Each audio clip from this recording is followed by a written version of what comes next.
नमस्कार, मैं हूं नीलेश कुमार। आप देख रहे हैं पुरवैया डीएनए। इमरजेंसी के कई प्रकार होते हैं और अलग अलग लोगों के हिसाब से उनकी अपनी अपनी इमरजेंसी होती है। पुलिस की गाड़ी भी इमरजेंसी का प्रतीक है तो एम्बुलेंस भी। मीडिया भी इमरजेंसी वाला भाव चेहरे पर लेकर आता है। यहां तक कि मैगी भी जीवन शैली में आए इमरजेंसी का नतीजा थे। फिर भी आज जिस इमरजेंसी की चर्चा हो रही है वो कांग्रेस द्वारा लगाई गई थी। 40 साल हो चुके हैं। जिन्हें याद है वो रिटायर होने की कगार पर हैं।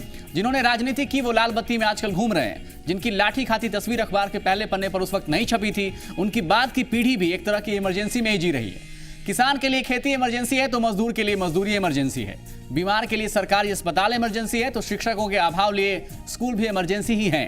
सवाल है कि क्या इमरजेंसी आज भी है?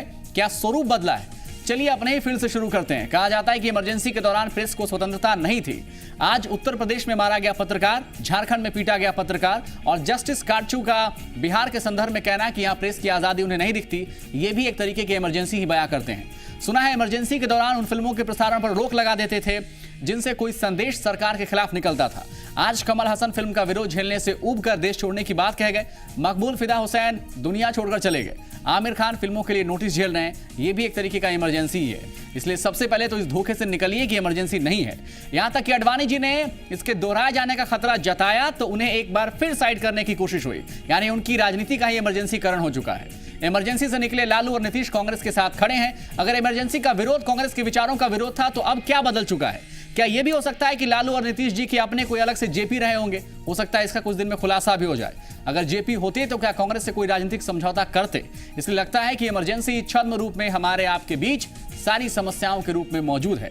अब आप पूछिएगा कि जो इमरजेंसी लगी थी वो सही था या गलत था? इस सवाल का जवाब 40 साल से लोग ढूंढ रहे हैं और इन 40 सालों में लगभग 24 साल कांग्रेस सत्ता में रह चुकी है। वही कांग्रेस जो इस इमरजेंसी के लिए जिम्मेवार थी। इसके बाद भी जवाब चाहिए तो टीवी कम देखिए। आज डीएनए में बात इमरजेंसी और उसके बिहार कनेक्शन की। इमरजेंसी के 40 साल पूरे हो चुके हैं। अहम बात यह है कि लाल कृष्ण आडवाणी इमरजेंसी के दोबारा होने की संभावना से इनकार नहीं करते। तो क्या वो जनता के मिजाज का इशारा कर रहे हैं? क्या बिहार में एक झलक दिख सकती है इसकी? रिपोर्ट दिखाएंगे। बिहार की धरती यूं तो कई ऐतिहासिक घटनाक्रमों का गवाह रही, पर इसी धरती पर कुछ ऐसा हुआ जिसने भारत की राजनीति को बदल कर रख दिया। क्रांतिकारियों की ये भूमि सत्ता के खिलाफ खड़े होने की जमीन बन गई। देश भर में सरकार के खिलाफ नाराजगी बढ़ रही थी। बढ़ती बेरोजगारी लोगों के लिए परेशानी का सबब थी। महंगाई 20 गुना तक बढ़ चुकी थी। बिहार में भी इस माहौल के खिलाफ जबरदस्त आक्रोश था।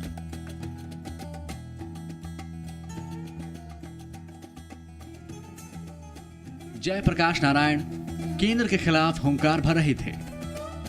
पटना के ऐतिहासिक गांधी मैदान में जेपी के आह्वान पर लाखों लोगों की भीड़ जुटी थी।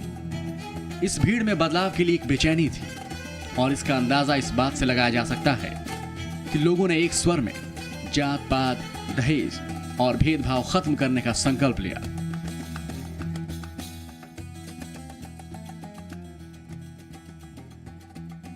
ये सामाजिक परिवर्तन की दिशा में बहुत बड़ा कदम था। इस भीड़ को जेपी ने एक मंत्र दिया,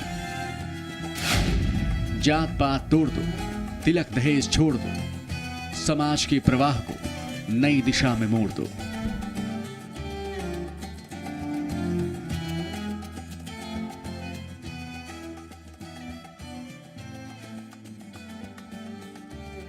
संपूर्ण क्रांति की आंधी में केंद्र की सत्ता से कांग्रेस उखड़ गई। जेपी के आह्वान पर नौजवान सड़क पर उतर चुके थे।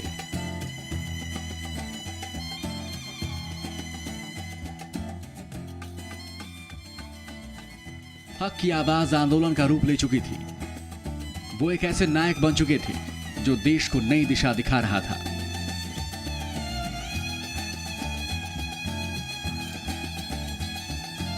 और इसी राह से निकले हैं कई नेता जो आज राजनीति में काफी प्रभावशाली माने जाते हैं। लालू प्रसाद यादव, नीतीश कुमार, रामविलास पासवान और सुशील कुमार मोदी जेपी आंदोलन के दौरान छात्र युवा संघर्ष वाहिनी का हिस्सा थे। यानी व्यवस्था परिवर्तन के सूत्रधार युवा थे।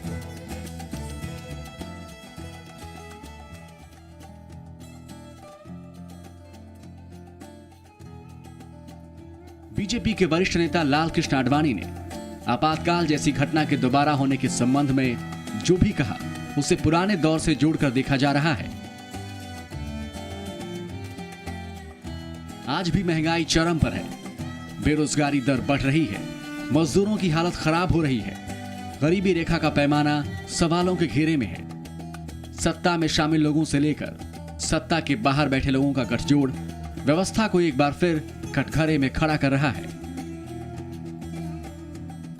इसलिए सवाल यह भी है कि क्या देश का मिजाज सरकार के खिलाफ हो जाए तो आश्चर्य नहीं। इस संदर्भ में जेपी की कही बात का जिक्र जरूरी है। जेपी ने कहा था, संपूर्ण क्रांति से मेरा तात्पर्य समाज के सबसे अधिक दबे कुचले व्यक्ति को सत्ता के शिखर पर देखना है। बिहार एक बार फिर चुनाव के लिए तैयार है।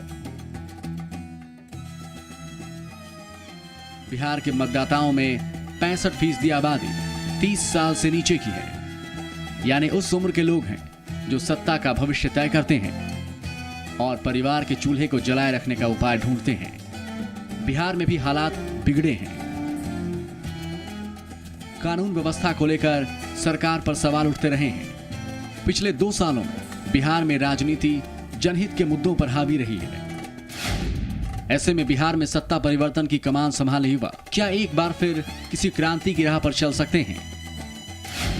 क्या केंद्र और राज्य दोनों के लिए संभलना जरूरी है? क्या एक बार फिर वैचारिक अराजकता का जवाब लोकतांत्रिक तरीके से दिया जा सकता है? ब्यूरो रिपोर्ट, जी मीडिया। नीतीश कुमार और लालू प्रसाद यादव राजनीति के 2 बड़े नाम जेपी आंदोलन से निकले। इनकी राजनीतिक सोच की नींव ही कांग्रेस के खिलाफ पड़ी थी, पर आज उस सोच के बावजूद सत्ता की नई इमारत बनाने को तैयार है। इसलिए एक बेसिक सवाल जहन में है कि क्या कांग्रेस के खिलाफ जो लालू या हाल के दिनों में नीतीश कुमार के विचार थे वो बदल गए हैं, और क्या बीजेपी खुद इस मामले में घिरी हुई दिख रही है? ये भी रिपोर्ट दिखाएं।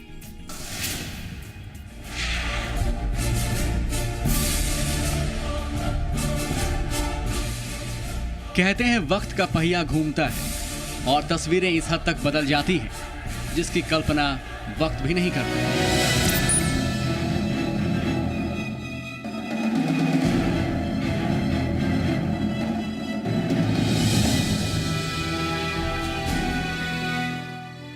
चालीस साल पहले जिस विचारधारा का विरोध राजनीतिक वजूद की वजह मानी जाती थी, उसी के साथ खड़े होने की तस्वीर दिख रही है।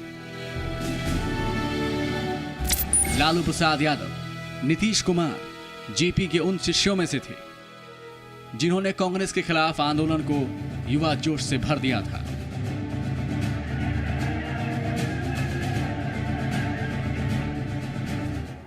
सरकार के खिलाफ नाराजगी ही देश का मूड बन चुकी थी, पर कांग्रेस की विचारधारा के विरोध से लेकर सत्ता साधने के फॉर्मूले तक सियासत आगे निकल चुकी है। जवाब किसी के पास नहीं है और सवाल कई हैं। तो ये लोग क्या कर रहे हैं?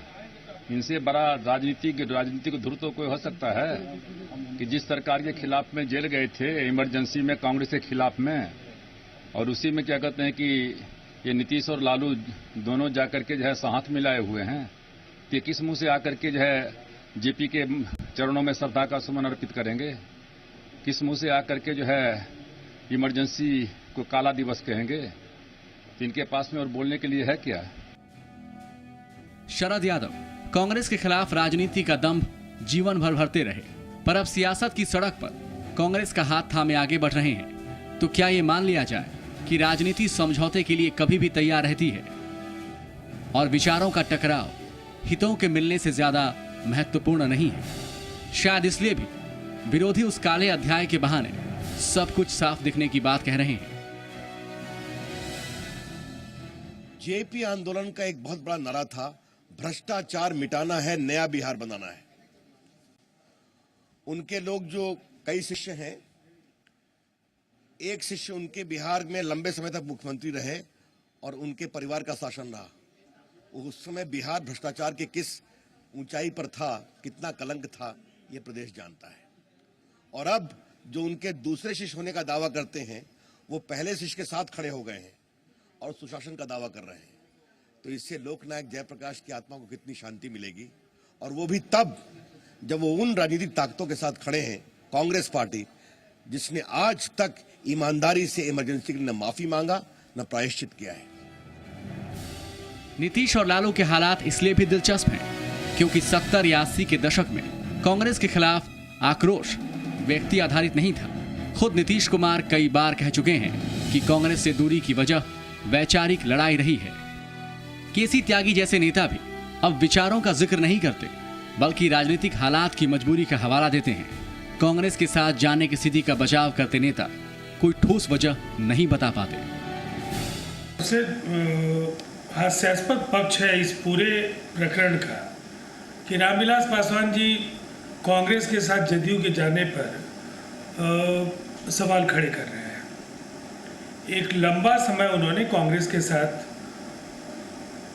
सरकार में शामिल होकर के जो उनकी भूमिका रही है वो देश के सामने है, और कांग्रेस की सरकार में वो केंद्रीय मंत्री रहे हैं। आज आपातकाल के 40वीं वर्षगांठ के बाद उन्होंने जदयू पर निशाना साधा, लेकिन जनता को उन्हें अपने अवसरवादी रिश्तों के बारे में जरूर बताना चाहिए कि कभी वो लालू जी के साथ रहे, कभी वो कांग्रेस के साथ रहे, आज वो भारतीय जनता पार्टी के साथ है। तो ये नीतीश कुमार जी के लिए जितना बड़ा सवाल नहीं है, उससे बड़ा सवाल राजनीति में अगर नैतिकता का सवाल है तो अवसरवादिता नैतिकता पर काफ़ी भारी पड़ने वाली चीज़ है, और रामविलास जी इसलिए सवालों के दायरे में स्वयं है। इसलिए सवाल ये भी है कि क्या कांग्रेस के लिए नीतीश कुमार और लालू प्रसाद यादव के विचार बदल गए हैं, या हाथ का साथ सिर्फ चुनाव में जीत दिलाने के लिए हाथ की सफाई की तरह है। ब्यूरो रिपोर्ट, जी मीडिया। एक बहुत ही छोटा सा विराम, लौटेंगे तो एक बार फिर से दिखाएंगे आपको इमरजेंसी और उसका बिहार कनेक्शन जारी है।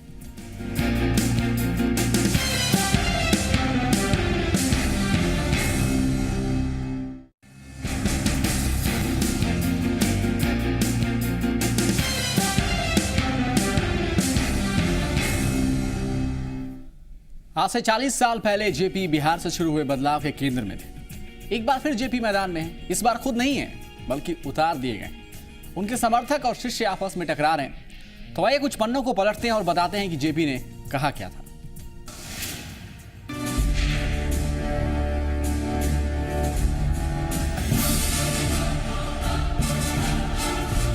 संपूर्ण क्रांति शब्द लोगों के लिए नया था। क्रांति की अनगिनत दास्तान सुन चुके देश के लिए समझना मुश्किल था कि इस क्रांति के मायने क्या हैं।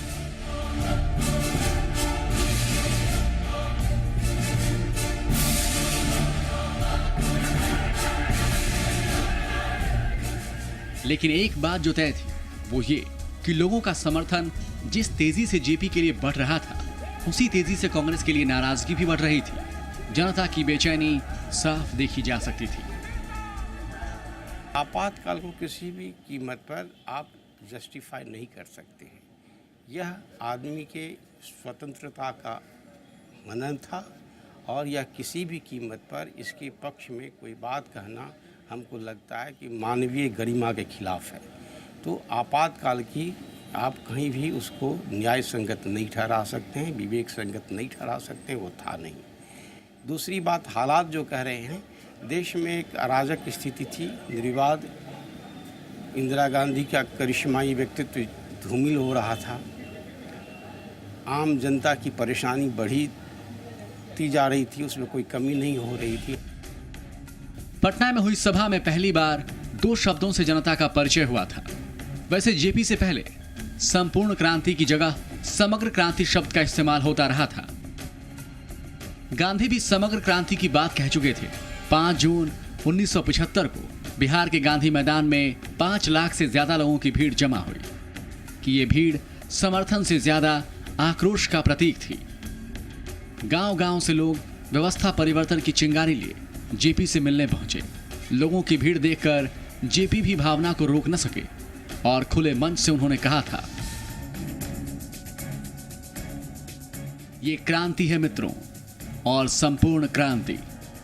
विधानसभा का विघटन इसका उद्देश्य नहीं है, ये तो महज मील का पत्थर है।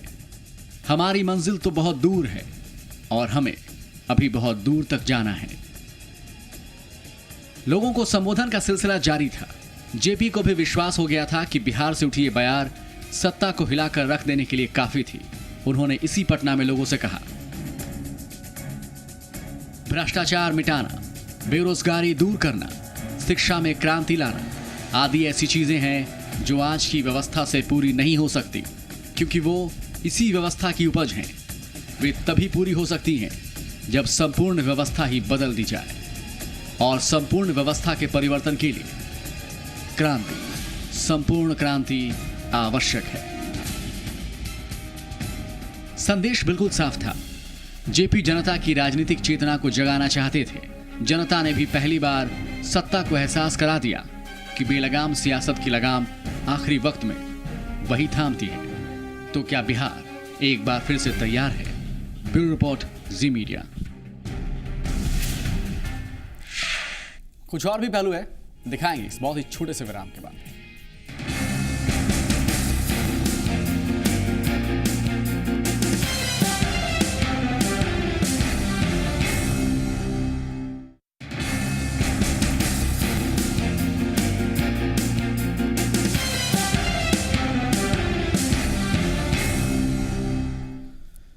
विरोधी इमरजेंसी को देश के इतिहास का काला अध्याय बताते हैं, लेकिन कांग्रेसी आज भी इमरजेंसी का बचाव करते नजर आते हैं। ये भी देखिए। आज से 40 साल पहले 25 जून 1975 की आधी रात को देश में आपातकाल लगा। इंदिरा गांधी के नेतृत्व वाली सरकार ने आंतरिक गड़बड़ियों का हवाला देकर देश पर इमरजेंसी थोप दी। देशवासियों के सारे मौलिक अधिकार छीन लिए गए थे। उस समय जिन लोगों ने अपनी आंखों से आपातकाल को देखा था, आपातकाल को महसूस किया था, उनकी माने तो आपातकाल देश के इतिहास का काला अध्याय था। वरिष्ठ समाजवादी नेता और मशहूर अर्थशास्त्री मधु दंडवते, जो अब हमारे बीच नहीं हैं, लेकिन आज से 15 साल पहले सन 2000 में जी मीडिया को उन्होंने आपातकाल के बारे में जो बताया वो कुछ इस तरह था। मैं ये बता रहा था कि संविधान का तकाजा है कि मंत्रिमंडल ने पहले फैसला करना चाहे सिफारिश करने का कि इमरजेंसी क्लेम की जाए, लेकिन प्रधानमंत्री इंदिरा गांधी जी ने पहले फैसला किया। मध्यरात्रि के समय 25 जून को राष्ट्रपति जी को सलाह दी, उनका हस्ताक्षर हुआ और दूसरे दिन सुबह मंत्रिमंडल की बैठक हुई एंडोर्स करने के लिए, स्वीकृति करने के लिए इमरजेंसी की। मुझे आश्चर्य ये होता है, ये मंत्रिमंडल के एक भी सदस्य ने खड़े होकर ये नहीं कहा प्रधानमंत्री को कि संविधान का भंग प्रधानमंत्री अगर करते हैं तो नागरिक कैसी उसकी रक्षा करेंगे। 25 जून की आधी रात को आपातकाल लगा हो, लेकिन इसकी स्क्रिप्ट पहले से तैयार हो रही थी। जेपी ने इंदिरा सरकार के खिलाफ असंतोष की लहर को एक कर दिया। 5 जून 1975 को पटना के गांधी मैदान में उन्होंने संपूर्ण क्रांति का नारा दिया। जेपी के आंदोलन से देश भर में कांग्रेस सरकार के खिलाफ लहर पैदा हुई। जयप्रकाश नारायण जी के नेतृत्व में पूरा देश भर में लोकतंत्र के लिए और नागरिक अधिकारों के लिए हमने संघर्ष किया। देश भर में फैलते रोष के बीच विपक्षी दल पहले से और ज्यादा हमलावर हो गए।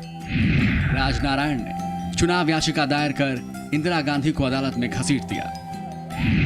12 जून 1975 को इलाहाबाद हाईकोर्ट के न्यायमूर्ति जगमोहन लाल सिन्हा ने इस याचिका का फैसला करते हुए उनको सरकारी मशीनरी के दुरुपयोग का दोषी पाया और रायबरेली से उनका चुनाव रद्द कर दिया। इससे इंदिरा गांधी को काफी गहरा धक्का लगा। जेपी के आंदोलन और कोर्ट के फैसले के बाद इंदिरा गांधी तिलमिला गई और अचानक इमरजेंसी लगाने पर फैसला हुआ, जिसके बाद देश भर में खौफ और दहशत का माहौल पैदा हो गया।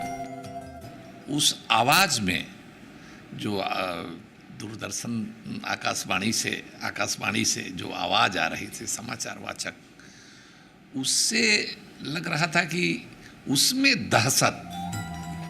इंदिरा गांधी के फैसले की तब भी काफी आलोचना हुई थी, आज भी काफी आलोचना होती है, लेकिन कांग्रेसी तब भी बचाव करते थे, आज भी करते हैं। सन 2000 में प्रणब मुखर्जी, जो आज भारत के राष्ट्रपति हैं, जी न्यूज के स्टूडियो आए थे। तब उन्होंने किस तरह इंदिरा गांधी के फैसले का बचाव किया था। Emergency was no doubt an extraordinary situation, and it was an extraordinary state because of certain situations prevailing at that point of time. Government of the day decided to impose emergency under Article 352. Naturally, as the constitution which prevailed at that point of time and which is also prevailing now, there have been some amendments through the 44th Amendment in some provisions of the Constitution. But all the major salient features of the Constitution, including the suspension of fundamental rights, extension of extraordinary power to the Union government to give direction to the states, to take the legislative power of the states from for the Union, all these consequences of emergency are laid down in the Constitution. Emergency लगाने के बाद विरोधी नेताओं को जेलों में भर दिया गया, नागरिकों के सारे मौलिक अधिकार छीन लिए गए और अखबारों पर सेंसरशिप थोप दी गई। इस काली रात की सुबह 21 महीने बाद हुई। इस दौरान किसी भी लोकतांत्रिक मूल्य को नहीं बख्शा गया। संविधान में अवांछनीय संशोधन कर लोकसभा का कार्यकाल बढ़ा दिया गया और चुनाव टाल दिए गए। इससे जो समय मिला उसे इंदिरा गांधी के छोटे पुत्र संजय गांधी को स्थापित करने में मदद मिली। 1976 बीतते बीतते कुछ ऐसी खुफिया रिपोर्टें आई कि अब स्थितियां श्रीमती गांधी के अनुकूल हो गई हैं और अब चुनाव हो तो उनकी सत्ता में शानदार वापसी होगी। इन्हीं रिपोर्ट्स के आधार पर श्रीमती गांधी ने 18 जनवरी 1977 को अचानक लोकसभा चुनाव का ऐलान कर दिया, लेकिन इमरजेंसी फिर भी नहीं हटाई। चुनाव में कांग्रेस को करारी हार मिली। आजादी के 30 साल बाद मोरारजी देसाई देश में पहली बार गैर कांग्रेसी सरकार के प्रधानमंत्री बने। तो आज दिन देखने के लिए बहुत बहुत शुक्रिया।